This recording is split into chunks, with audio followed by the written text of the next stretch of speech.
مخور غم گذشته، گذشته ها گذشته، هرگز به قصه خوردن گذشته بر نگشته. به فکر آینده باش، دلشاد و سرزنده باش، به انتظار طلعت خورشید تو بنده باش. عمر کم صفا کن، رنج و غم و رها کن، اگه نباشه دریا به قدر اکتفا کن. عمر کم صفا کن، گذشته رو رها کن، اگه نباشه دریا به قدر اکتفا کن، به قدر اکتفا.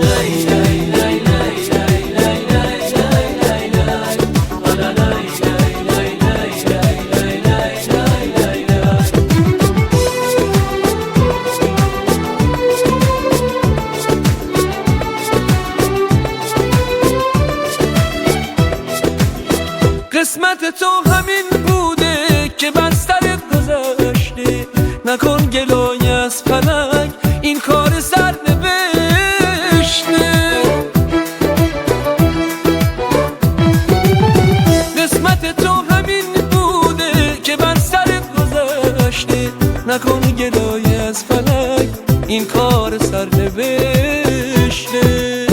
عمر کم صفا کن، رنج و غم و رها کن، اگه نباشه دریا به قدر اکتفا کن. عمر کم صفا کن، گذشته رو رها کن، اگه نباشه دریا به قدر اکتفا کن، به قدر اکتفا کن. زندگی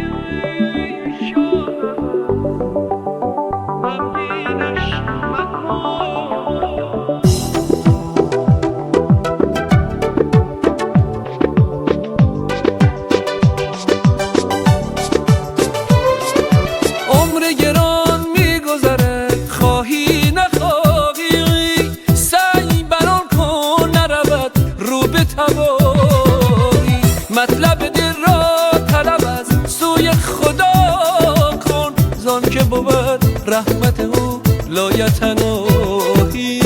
عمر کم صفا کن، رنج و غم و رها کن، اگه نباشه دریا به قدر اکتفا کم صفا کن، گذشته رو رها کن، اگه نباشه دریا به قدر اکتفا کن، به قدر اکتفا کن.